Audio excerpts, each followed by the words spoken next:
अपने मरहूम दोस्त से वादा किया था कि मेरी बेटी उसके घर की बहू बनेगी और ऐसा ही होगा। जयदेव खुराना मर जाएगा लेकिन वादा खिलाफी नहीं करेगा। नतीजा तो ठीक ही रहा, लेकिन उन हालात का हमारी बेटी ने किस बहादुरी से मुकाबला किया, उस पर क्या गुजरी होगी ये तो उसकी आत्मा ही जानती है। वैसे स्नेहा दीदी ने कहा है कि वो स्टे ऑर्डर लेने की कोशिश करेंगी। अगर हमें 4-6 महीने की भी मोहलत मिल जाए तो इतने टाइम में कुछ ना कुछ इंतजाम जरूर हो जाएगा। वीना, अब जब तुम साथ हो ना तो ये दौर भी आसानी से गुजर जाएगा। स्नेहा जी, मैं किसी की भी आजादी नहीं छीन रहा, बल्कि अपना दिया हुआ वचन निभा रहा हूं। और वैसे भी वक्त आ गया है कि बच्चे अपनी जिम्मेदारियां उठाएं।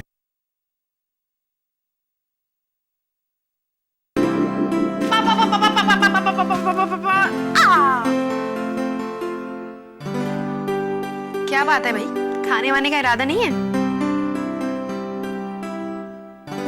अभिजीत का है। होगा कहीं अपने कमरे में अपने कैमरे के साथ। वैसे भी उसके पास इसके अलावा और क्या काम है? मॉम, ये हमेशा मेरी बुराई क्यों करती रहती? क्योंकि तुम हो ही ऐसे। और वैसे भी पापा ने तुम्हें कुछ ज्यादा ही सर पे चढ़ा रखा है। बेटी माना कि मैंने इसे सर पर चढ़ा रखा है, लेकिन आज तक मेरे बेटे ने ऐसी कोई भी चीज नहीं की कि मेरे दिल में डर रहे कि इसकी वजह से मेरा नाम खराब होगा या मेरी बदनामी होगी। खैर, स्नेहा का फोन आया था। विशाल कुछ दिन में अमेरिका से आ रहा है और 2-4 दिन में हमसे मिलने आएंगे। क्यों? क्योंकि विशाल और श्वेता की शादी जल्द करनी है।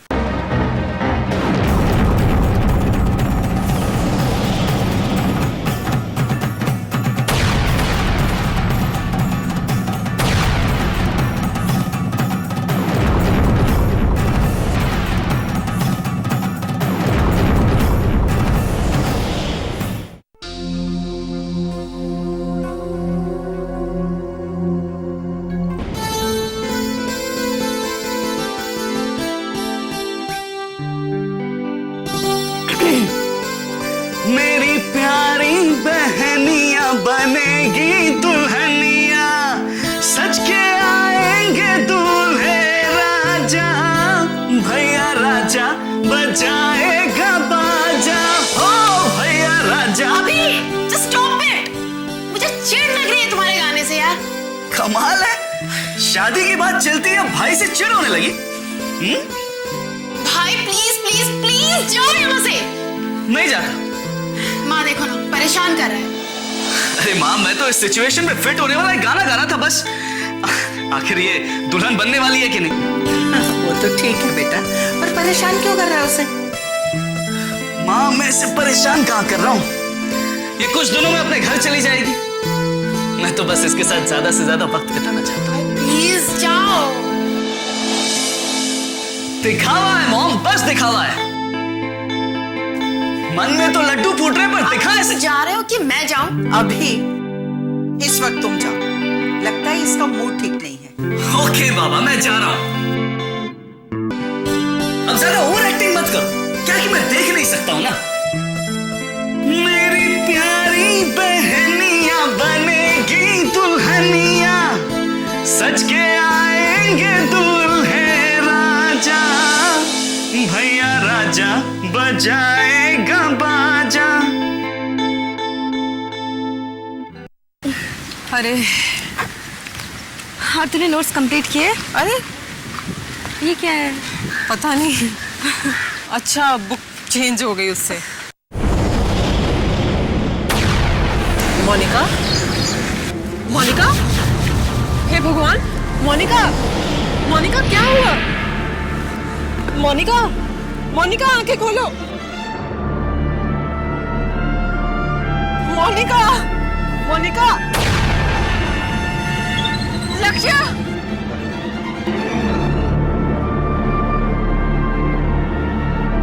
मोनिका, हे भगवान, मोनिका आंखें खोलो। मोनिका, मोनिका,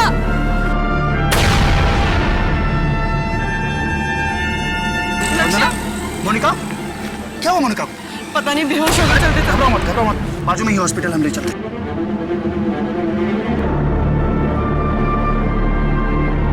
डॉक्टर साहब कैसी है वो? नॉर्मल तो है ना? सब ठीक है, उसे कुछ नहीं हुआ। लेकिन उसे हुआ क्या था? ऐसे हालत में अगर वो आराम नहीं करेगी और खाने पीने पे ध्यान नहीं देगी तो तकलीफ तो होगी ही। डॉक्टर, ऐसी हालत में मतलब मैं समझी नहीं। इसमें समझना क्या है, वो माँ बनने वाली है।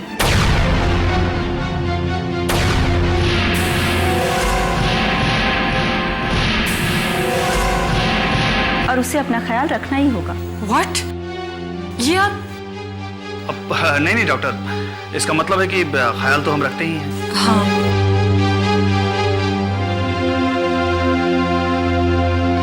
मोनिका ऐसा कैसे कर सकती है? ये हो चुका है। मोनिका नादानी कर बैठी है। मेरा तो डर के मारे बुरा हाल है। अगर घर में किसी को पता चल गया तो क्या होगा? तुम सही कह रही हो, लेकिन समझ में नहीं आ रहा है कि मोनिका पढ़ी लिखी होकर इतनी बड़ी बेवकूफी कैसे कर सकती है। कहीं ये वही लड़का तो नहीं जिसका नाम राज था? तुमने मुझे वो तस्वीर दी थी। हाँ, मोनिका उसी से प्यार करती है। तब तो उस लड़के से मोनिका की शादी फौरन करवा देनी चाहिए। लेकिन ये बात करेगा कौन? घर पे तो किसी को बता भी नहीं सकते। मैं काम करता हूँ, मैं रात से मिलकर उससे बात करने की कोशिश करता हूँ। ठीक है, लेकिन मेरी आपसे एक रिक्वेस्ट है, इस बात का किसी और को पता नहीं चलना चाहिए। मैं भी तुमसे यही कहना चाहता था। वैसे घर में जब इस बात की जिक्र करनी हो तो मौका देकर करना, क्योंकि प्रकाश के स्वभाव से मैं अच्छी तरह वाकिफ हूं। वो अगर सुनेगा तो मोनिका को मार ही देगा। इसी बात का तो मुझे भी डर है। खैर, अब चले, मोनिका वेट कर रही होगी। हाँ, चलते हैं।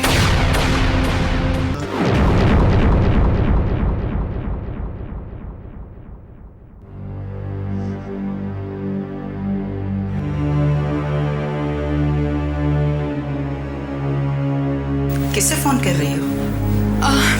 वो मेरी एक फ्रेंड है। उसका नाम चेतन है ना? श्वेता, तुम्हें पता है ना तुम्हारी शादी होने वाली है? माँ, आप ये अच्छी तरह जानती हैं कि मैं चेतन से बहुत प्यार करती हूँ, और फिर इस शादी की तैयारी का नाटक क्यों? श्वेता, आज के बाद इस घर में अपने और चेतन के प्यार की नुमाइश कभी मत करना। विशाल के साथ तुम्हारा रिश्ता वर्षों पहले तय हो चुका है। रिश्ता मैंने नहीं, आप लोगों ने तय किया है। हम तुम्हारे माँ बाप हैं, हमने तुम्हें जन्म दिया है, तुम्हारी परवरिश की है। हमारा फर्ज बनता है कि हम तुम्हारे अच्छे भविष्य के बारे में सोचें। अगर मेरे भविष्य की आपको इतनी ही चिंता होती ना माँ, तो मेरा रिश्ता विशाल के साथ करने की कभी सोचते भी नहीं। आप जानती हैं माँ कि मेरी सारी खुशियां चेतन के साथ जुड़ी हुई हैं, फिर भी आप उसे मुझे अलग क्यों करना चाहती हैं? श्वेता, ये सरासर नादानी है जो शायद तुम्हारी उम्र में हर लड़की करती है। अच्छा, तो आपकी नजर में प्यार एक नादानी है? हाँ, अगर ये सोचना छोड़ दिया जाए कि जिसके साथ तुम जिंदगी बिताने की कोशिश कर रही हो, क्या वो तुम्हारी जिम्मेदारी उठाने के काबिल है भी या नहीं? मैं मानती हूँ माँ कि चेतन गरीब है, लेकिन मैं उसके साथ सारी जिंदगी निकाल सकती हूँ। जानती हो क्यों? क्योंकि वो मेरे लिए सबसे अमीर है। उसके पास एक ऐसा दिल है जो सिर्फ मेरे लिए धड़कता है। जबान बंद कर अपनी। अगर तेरे पापा ने सुन लिया ना तो अभी इसी वक्त तेरे सर से प्यार का भूत उतर जाएगा। तुझे हमारी इज्जत की जरा भी परवाह नहीं। मैं तो आज तक आपके इज्जत की परवाह करती आई हूँ माँ, और करती रहूंगी। पर ये तो आपको सोचना चाहिए कि इस इज्जत के बदले में आपने हमें क्या दिया।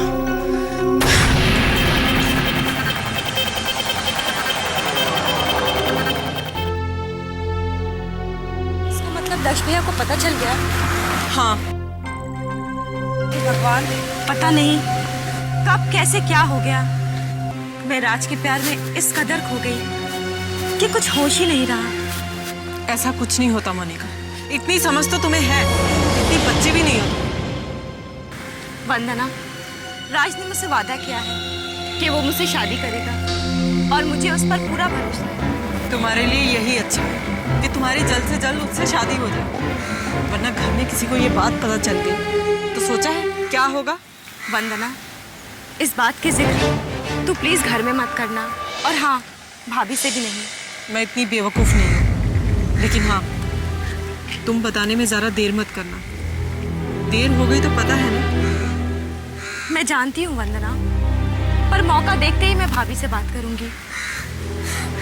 जैसा तुम्हें ठीक लगे। चलो।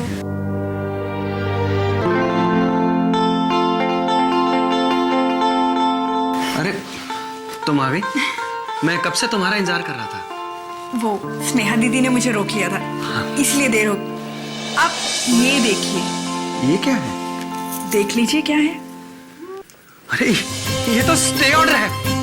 इसका मतलब अगले कुछ महीनों तक हमारे घर को कोई हाथ में नहीं लगा सकता। मैंने कहा था ना, स्नेहा दीदी कोई ना कोई रास्ता जरूर निकाल लेंगी। सच सच भी ना, ऐसा लग रहा है जैसे किसी ने मेरे मुर्दा जिस्म में जान डाल दी हो। ये मोहलत मेरी जिंदगी में कितनी अहमियत रखती है ये मैं ही जानता हूँ। देखो, अब हमें इन महीनों में किसी न किसी तरह से पैसों का इंतजाम करना होगा। मैं कोशिश करूंगा। अच्छा, तुमने कृष्णा को स्नेहा जी से मिलवाया या नहीं? मिलवाया, और तुम जानते हो, कृष्णा से मिलके दीदी इतनी खुश हुई जैसे कि उन्हें उनका खोया हुआ बेटा मिल गया हो। अच्छा वीना, कृष्णा एक अनाथ बच्चा है, तो स्नेहा जी उसे अपना बेटा मानकर पाल क्यों नहीं लेती? स्नेहा जी को उनका बेटा मिल जाएगा और उस बच्चे को एक माँ मिल जाएगी। शायद स्नेहा दीदी भी यही सोच रही है, इसलिए तो उन्होंने कृष्णा से कहा है कि वो दीदी से अपने मामा को मिलाए। क्या मामा? हाँ, कृष्णा का एक मामा है जिसने उसे बचपन से पाला है। मैं तो भगवान से यही दुआ करती हूँ कि किसी तरह ये कृष्णा दीदी की जिंदगी के अधूरेपन को पूरा कर दे।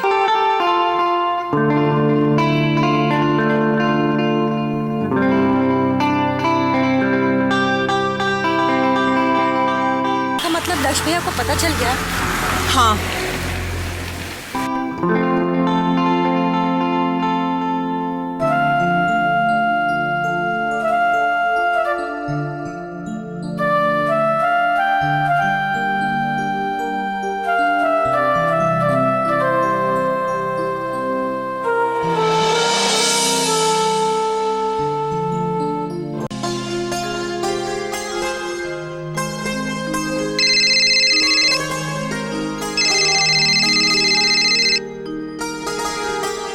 हेलो, कौन?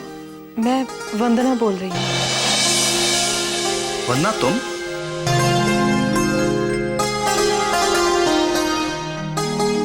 हैरान हो रहे हैं ना आप? मैं भी खुद पे बहुत हैरान हूँ कि मैंने आपका नंबर कैसे डायल कर दिया, लेकिन क्या करूँ, मजबूरी ही कुछ ऐसी है। क्यों, क्या हुआ? आप मोनिका ठीक तो है ना? नहीं, उसके अंदर का जो डर है उसकी वजह से उसे सुकून ही कहाँ है। मैं समझ सकता हूँ वंदना, जहाँ एक और मुझे मोनिका की फिक्र लगी है, वहीं गुस्सा भी है कि एक पढ़ी लिखी लड़की होकर ऐसी गलती कैसे कर सकती है। जब इंसान प्यार में होता है ना, तो सही और गलत का फर्क नहीं जान पाता। देखो, जहाँ सच्चा प्यार होता है वहाँ वैसी गलतियां नहीं होती है। खैर छोड़ो इन सब बातों को, ये बताओ कि फोन क्यों किया था? वो मुझे आपसे कुछ जरूरी बात करनी है। जरूरी बात? बोलो। नहीं, आप तो जानते हैं कि यहाँ पर काफी लोग हैं। मैं एक्चुअली अकेले में बात करना चाहती हूँ। मैं आपका कल गार्डन में वेट करूँगी, आएंगे ना? ओके, कल मिलते हैं। Good night.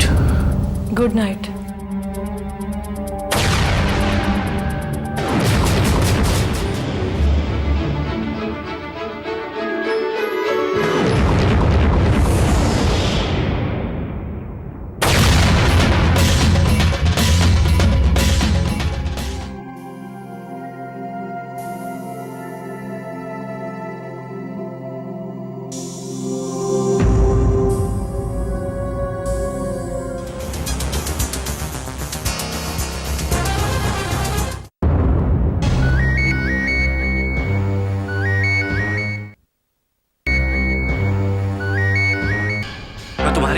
इंतजार कर रहा था।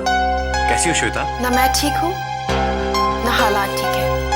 मतलब? मैंने तुमसे कहा था चेतन, मम्मी डैडी से आके बात करो, मगर तुम मेरी बात सुनते ही नहीं हो। मैं सोच रहा था कि पहले मैं उस काबिल बन जाऊं कि मैं तुम्हारे पापा से बात कर सकूं, तुम्हारा हाथ मांग सकूं, उन्हें यकीन दिला सकूं कि हाँ, मैं उनकी बेटी को खुश रखूंगा। तो ठीक है, तुम जिंदगी भर खुद को काबिल ही बनाते रहो। डोंट वरी यार, अब तो मेरी नौकरी भी लग गई है। क्या फायदा, तुमने बहुत देर कर दी। तुम भी ना, तुम्हारी मजाक करने की आदत अभी तक गई नहीं। मैं मजाक नहीं कर रही हूँ, मेरी शादी की बात चल रही है।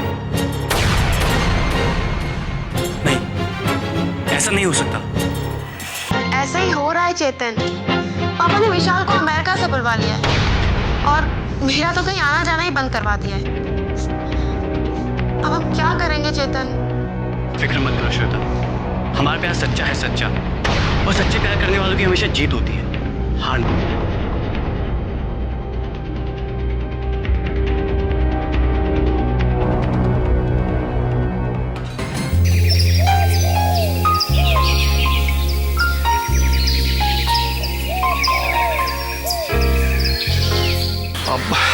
सॉरी वंदना, मैं थोड़ा लेट हो गया। कोई बात नहीं। बताओ क्या कहना चाहती थी? वो बात एक्चुअली मोनिका के बारे में है। वो बहुत परेशान है लक्ष्य। एक तो इसलिए कि इतनी बड़ी नादानी कर बैठी है वो, और दूसरा इसलिए भी कि अब ये बात हम दोनों जान चुके हैं। तो उसे डर है कि कहीं हम दोनों साफ साफ क्यों नहीं कहती हो वंदना कि उसे डर तुमसे नहीं बल्कि मुझसे, क्योंकि आफ्टर ऑल तुम तो अपनी हो, गैर तो मैं। नहीं लक्ष्य, वो आपको गैर नहीं मानती। अगर गैर नहीं समझती तो वो इस तरह डरती भी नहीं। अगर वो तुम्हारे साथ होती ना तो खींच कर एक थप्पड़ मार दूं उसे। आखिर वो ऐसा सोच भी कैसे सकती है कि मैं उसे बदनाम करूंगा? सच बताऊं तो आज तक मैंने मोनिका और अलका में कभी फर्क नहीं समझा। आपका नाराज होना भी जायज है, लेकिन मोनिका भी अपनी जगह बिल्कुल ठीक है। उसके सामने हालात ही कुछ ऐसे हैं। इसके जिम्मेदार भी वही है। सॉरी लक्ष्य, अगर आपको बुरा लगा तो मोनिका की तरफ से मैं माफी मांगती हूँ। अरे इसमें माफी मांगने वाली कोई बात नहीं। अच्छा, मैं रात से मिलने की कोशिश करता हूँ और जानने की कोशिश करता हूँ कि जिसने मोनिका को अपमान के भंवर तक पहुंचाया है, क्या वो उसे उस भंवर से निकालने के लिए तैयार है भी या नहीं। अच्छा लक्ष्य, कॉलेज के लिए लेट हो रहे हैं, अब मैं चलती हूँ। ओके। Thank you.